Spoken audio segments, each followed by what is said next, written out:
네 안에 제의를 깨워. 인천 초등생 유괴 살인 사건, 저희가 지난주에도 보도를 해드렸는데요. 갈수록 점입 가경입니다. 이번에는 주범이 공판정에서 폭탄 선언을 했습니다. 공범으로부터 나는 살인 지시를 받았다. 이런 새로운 반응을 내놓은 건데, 오늘 저희 두 번째 소식은 인천 초등생 여아 유괴 살인 사건 얘기입니다. 자, 살인 지시는 누가? 조금 자극적일 수도 있는데 저희가 팩트를 전달하기 위해서 제목을 이렇게 뽑아봤습니다. 주범이 있습니다. 김양이요. 살인을 하고 사체를 훼손하고 유기했던 사람입니다. 공범입니다. 지난주에도 말씀드렸지만 주범으로부터 사체 일부를 전달받았다. 그래서 살인의 방조 혐의로 일단 기소가 되어 있는 사람입니다. 그런데 첫 번째 공판 기일에서 주범 김양 이렇게 얘기를 했습니다. 지속적으로 살인을 지시했다. 누가? 공범인 박양이 나에게 지속적으로 살인을 지시했다. 이렇게 얘기를 했고요.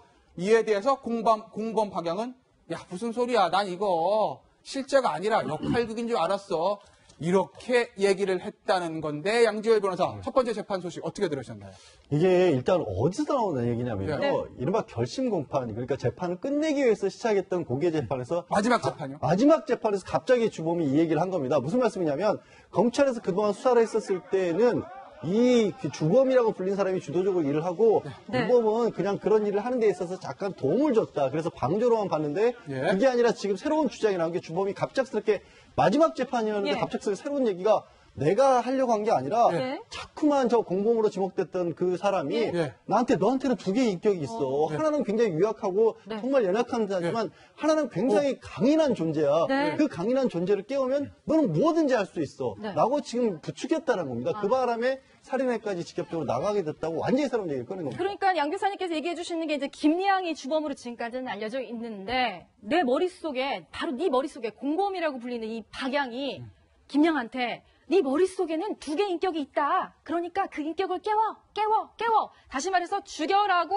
사실상 교사를 했기 때문에 나는 김양 주범 입장에서는 따를 수밖에 없었다. 지금 새로운 주장을 했다는 부추겼다는 거죠. 그러니까 이건 이제 검찰이 기소한 내용을 보면 좀 이해가 쉬우실 텐데요. 검찰의 기소 내용. 네, 검찰은 A 양에게는 특정범죄 가중처벌법상 미성년자 약취 유인 후 살인 및 사체 훼손 유기 혐의. 유기해서 사람을 살해했다. 그렇습니다. 그러니까 이제 이 검찰의 기소 내용을 보면 A 양이 이 미성년자를 약취해서 살인했다. 그러니까 이제 단독 범행이다라고 이제 기소를 한 거고요. 이 B 양의 경우에는 이 살인 방조와 시신 유기 혐의를 적용을 했습니다. 그러니까 실제 살인에는 관여하지 않았다. 방조했다. 그리고 시신 유기를 했다라는 이제 혐의를 적용했는데 결정적으로 A 양이 결심 공판에서 내가 혼자 한 것이 아니라 B 양이 지시를 한 거다. 시켜서 했다 나는. 그러니까 혼자 한 것이 아니라 같이 한 것이다라고 이제 주장을 했기 때문에 어떻게 보면 이제 국면이 좀 이게 전환이 된 겁니다.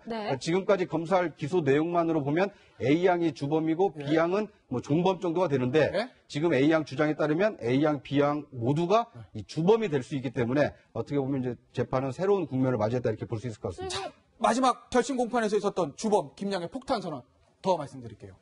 처음엔 인정하지 않았지만 자신의 믿으라며 설득해 받아들였다. 무슨 얘기냐면요. 아까 이제 양재열 변호사 설명했던 부분. 공범이 야 너 인격이 두 개잖아. 네 인격을 가지고 나와서 일을 저질러 라고 얘기를 했을 때 처음에 뭔 소리야? 라고 하고 인정하지 않았지만 계속 나한테 얘기를 해가지고 내가 결국 받아들였다. 그러니까 나는 비양, 시킨 대로 한 거지 나는 내가 스스로 한 게 아닙니다라는 얘기를 합니다. 김복준 의원. 어떻게 보세요? 이 주범의 얘기. 이제 아마 그 A 양이 계속해서 이제 그 얘기를 하는 것 같아요. 나는 애초부터 그런 그 범위, 이를테면 어떤 범행의 의지가 없었는데 네 안에는 이제 그 교사하는 그 B 양이 네 안에는 또 다른 제이라는 그 아주 그 반사회적 존재가 존재하기 때문에 끌어내가지고 살인행위도 할 수 있다고 격려를 해준다는 거 아니에요? 그래서 이를테면 용기를 얻어서 살인행위에 이르렀다 이런 얘기거든요. 그런데 이제 그 B 양은 뭐라고 얘기하냐면 그거는 나는 역할놀이인 걸로 알고 있었다. 너하고 통화하면서 계속 했던 내용들이 역할극이요. 역할놀이인 걸로 알고 있었다. 그게 실제로 네가 사람을 살해할 거라고는 상상하지 못했다 이렇게 얘기를 하는데 이 부분에서는 저는 객관적으로 볼 때 비양 얘기가 틀려요. 왜 그러냐면 역할놀이의 기간이라는 게 있어요. 역할놀이는 이를테면 오늘 1월 1일부터 1월 30일까지 이렇게 정해지면 그 시간이 정리되면 끝입니다. 다시 시작을 하더라도 기간을 정해서 하는 게 역할놀이예요. 네. 왜 제가 이 얘기를 하냐면 예. 이 고어물이라고 합니다. 고어물. 뭐 GOR 잔인한 고어물. 그런 고어물 뭐 영어로 하면은 뭐 단어, 동물의 네. 몸을 관통해 가지고 흐르는 예, 뭐 예. 선열 뭐 이런 의미가 예. 있어요. 또 뭐 고대 뭐 영어로 보면 고어 GOR 하면 뭐 더러운 뭐 불쾌한 예. 이런 의미가 있는 거고 예. 이 고어물 중독된 아이들이 이 사체 사진이라든지 살인 현장 사진을 모아가지고 서로 공유하고 협의하고 이러는 게 있거든요. 예. 이 아이들도 그런 그 현상을 가진 아이들이에요. 네. 주고받은 내용 아. 보니까 그런 부분에서 역할놀이 부분은 그 B양 얘기하는 게 맞지 않고요. 네. 않고요. 그러고요. 지금 자꾸 지금 다중인격 얘기하는 겁니다. 슈퍼에서 나한테는 나 개인 본인이 있고 그다음에 제이라는 또 다른 내가 내 가슴 속에 있다는 거 아니에요. 예. 뭐 옛날에 미국의 유명한 그 연살인범 테드 번디가 그런 말 했어요. 법정에서. 예. 내 속에 있는 톰이 시켜서 범행했다. 오. 예, 지존파 애들도 그런 얘기 했어요. 예, 예. 우리나라. 이게 이제 거의 비슷한 건데요. 그 부분은 이거는 좀 명확하게 조사할 필요가 있어요. 왜 그러냐면 아. 고무를 하는 아이들이 그 미국에서 유명한 사건이 있습니다. 24개의 그 자아를 가진 아이덴티티를 가진 24개나? 윌리엄 네. 스탠리 밀리건이라는 그 사건이 있었어요. 예. 24개. 그 사건이 무죄가 떨어졌어요. 예. 고무를 다루는 아이들이 다 압니다. 그 무죄 떨어진 거. 네. 아, 그래요? 네, 제가 일선에 있어도 보면 다 알아요, 그거. 아, 실제로 그런 네, 애들이. 그런 내용들을 알아요. 무죄 아. 떨어진다는 거, 다중인격, 네. 뭐 해리성 정체장애라고 뭐 얘기하는데요. 네. 그래서 이 아이들이 그런 거에 대한 지식이 있어가지고 계속 지금 네.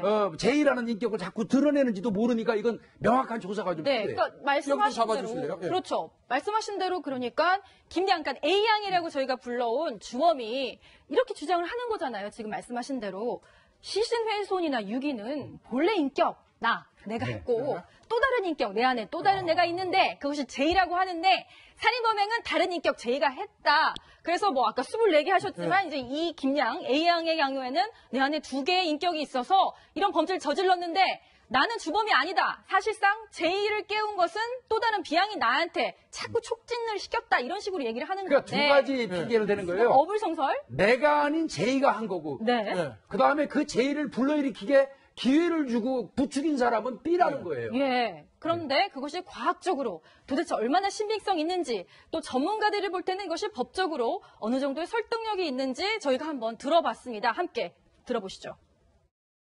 공범이라는 친구가 사실은 굉장히 큰 영향을 미친 것은 틀림이 없어 보이고요. 지금 이 피해자가 뭐 아이를 살해하는 데 있어서 주변에서 누가 그렇게 뭐 SNS로 뭐 넌 원래는 괴물일 수 있는 거다 이렇게 얘기하는 데서 이 주범이 정신질환이 있고 또 사회성도 일부 결여돼 있어가지고 뭐 그 SNS 친구에게 의존도가 굉장히 높기 때문에 그러면 그 친구의 이야기에 굉장히 큰 영향을 받죠. 뭐 용기를 내는데 그와 같은 얘기가 상당 부분 촉진 효과를 발휘했을 것이다. 다중인격이라는 거 제가 궁금한 게 있어요, 김준현. 이게요.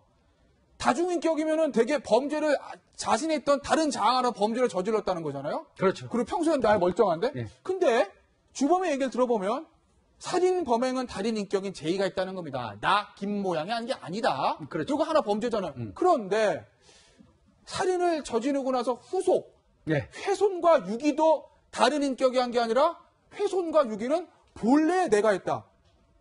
나는 죄를 안 지르고 다른 인격이 죄를 저지른 게 아니라 죄를 딱 나눠가지고 살인이라는 죄는 다른 인격이 하고 그 다음에 훼손과 유기는 본래 나가고 이렇게 될 수도 있는 건가요? 하여튼 감정 결과가 나와봐야 되겠지만 뭐 아스퍼거 증후군 얘기도 나오고 하는데요.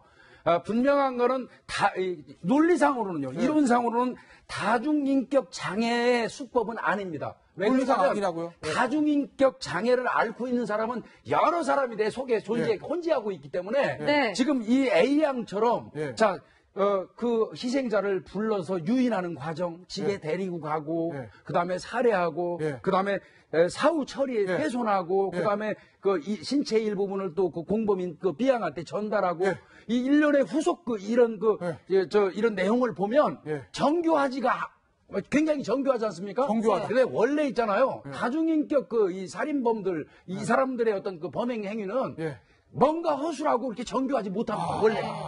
그렇기 때문에 A양 같은 경우를 다중인격으로 이론상으로는 맞추기가 좀 그래요. 왜 지금 정교하지 못하다는 말씀을 하시냐면 네. 지금 주범 같은 경우에는 살인을 한 인격과 시신훼손한 인격이 완전히 다르다는 것을 동시에 알고 있습니다. 동시에 알고 있다. 다중인격이면요. 아주 쉽게 말씀드릴게요. 술을 많이 먹은 다음에 네. 그 전날 내가 뭘 했는지 몰랐을 때 우리가 다중이라고 하지 않습니까? 진정한 의미의 다중인격일 때는 딱 들어오는 자기가 저지른 일을 다른 인격이 모른다. 깨어났을 때 몰라요. 모른다. 왜 허술해지냐면 살인 현장이 왜 허술해지냐면 갑자기 정신을 딱 차리고 보니까 사람이 앞에 죽어 있는 거예요. 그러니까 이걸 어떻게 할 수가 없는 거예요. 네. 근데 지금 저 주범은 다 알고 있잖아요. 나눠가지고 이거는 개인, 이거는 나. 저게 성립이 안 되는 겁니다, 기본적으로. 네. 그러니까 저는 그 한 가지 의문이 드는 게요. 예. 살인은 기본적으로 그 형량이 높을 수밖에 없는 거 아닙니까? 높죠. 그렇죠. 그러니까 형량이 높은 것은 다른 인격이 했다고 하고 형량이 높은 거. 예. 그다음에 형량이 상대적으로 살인보다는 낮은 시신 훼손이나 유기는 어차피 이제 그건 한 것이 증거가 네. 드러났기 때문에 예. 그래서 형량을 낮추기 위해서 저렇게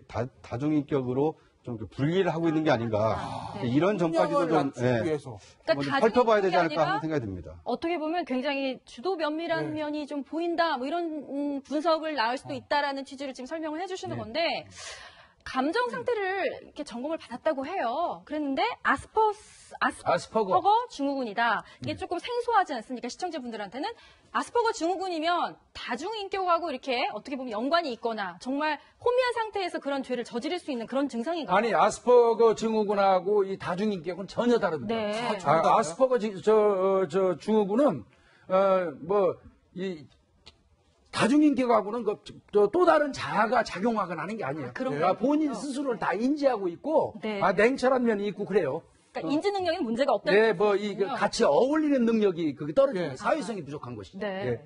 자, 일단 주범이 공범을 시켜서 했다라고 진술했다는 얘기 저희가 해봤고요. 다음은 공범의 어떤 진술을 저희가 신빙성 따져보겠습니다. 역할극을 알았다. 난 실제인지 모르고 이거 역할극, 우리 지난주에도 말씀드리지 않았습니까? 캐릭터 커뮤니티에서 있었던 역할극을 알았다. 그 얘기인데 3월 31일 경찰 첫 조사를 받을 때 주범과 공범 간의 대화 내용을 저희가 구성을 해봤습니다. 오른쪽이 공범, 왼쪽이 주범입니다. 공범이 이렇게 얘기하죠. 야, 경찰에 어떤 내용 조사했니? 너 혹시 나를 공범으로 지목했어? 내가 단독 범행으로 한 거로 진술할게. 이기적이지만 미안하다. 양지열 변호사. 이 대화를 어떻게 해석을 해야 옳은 겁니까? 그러니까 저 두 사람이 뭐 범행 당시에 인격성 장애가 있었다든가 무슨 네. 일을 하고 있는지 몰랐다든가 이렇다면 저런 대화가 나올 거예요. 저 대화는 뭐냐면 예. 그냥 범죄가 드러나니까 이때부터 앞으로 어떤 식으로 앞으로. 우리가 대응을 해야겠다는 것을 예. 하고 수습을 하고 있는 대화잖아요. 예. 그러니까 공범 같은 경우는 이기적이지만 미안하다는 얘기까지 네. 나오고 있고 예. 이 결심 공판에서 주범이 이제 지금 다른 공범을 가서 저 친구 때문에 내가 범행했다는 폭탄 발언을 하고 나니까 예. 이 공범 같은 경우 무슨 얘기를 하냐면 무슨 말이냐 역학이라는 얘기도 하지만 너하고 나하고 사실 그런 어떤 뭐 강한 인격성 다른 인격 이런 것도 사실 주범 네가 먼저 꺼낸 얘기지 내가 한 얘기가 아니다라는 식으로 맞서고 있고요. 그 티격태격 하는 사이에서 이제 공범으로 지목된 그 네. 박양 같은 경우, 비양 같은 경우에는 아예 이렇게도 얘기를 합니다. 예. 지금 원래 수사 단계에서는 뭐 SNS 대화라든가 문자 같은 거 다 지워서 없었는데 확보 없었는데. 못했거든데 내가 이게 다 따로 보관해 놓은 내용도 있다. 네. 이것도 보관해놓은 공개를 거? 하겠다. 그래서 사건이 또 다른 국면으로 접어들 수도 있습니다. 지금. 지금 이런 가운데 이제 피아동 어머니는 정말 강력한 처벌을 요구하고 있잖아요. 우리 딸 살아있는 것만으로도 나한테 기쁨을 줬는데 가슴이 너무 아프다. 그러니까 제대로 된 처벌 받게 해달라고 이야기를 하고 있는데, 자, 법률가시고 또 심리학 쪽을 잘 알고 계시니까 새로운 진술 나오면서 사실은 A양이 새로운 진술 나오면서 법정이 발칵 뒤집혔다고 해요. 앞으로 이거 어떻게 전개될 것 같습니까? 결론이 어떤 식으로 날 것 같아요? 일단 지금 뭐 이게 뭐 지금 주장하고 있는 다중인격이라든가 아스퍼거 증후군이 영향을 끼쳤다 이런 부분들은 검찰에서는 크게 주목하고 있지는 않습니다. 말씀드린 것처럼 저의 그 범죄 전제 현상 네. 실제로 범죄를 했을 때 그리고 그 범죄 이후의 상황 같은 걸 봤었을 때 이 친구들이 자기가 하는 일이 무슨 일인지도 모르면서 했던 걸로 보이지는 않거든요. 네. 다만 동기라든가 실제 두 사람의 역할에서 어느 정도 분담을 했는지에 있어서는 참작할 만한 부분이 있기 때문에 결심해서 갑자기 나온 상황이라서 추가적으로 수사는 해야 할 필요가 네, 있습니다. 그렇군요. 누구 말의 진실일까요? 재판 말미에 와서 진술이 바뀌고 있습니다. 어떤 형태로 결론이 나든지 간에 피해자 부모의 가슴은 타들어갈 겁니다. 반드시 진실이 밝혀져야 될 겁니다. 다음 주에 보시겠습니다.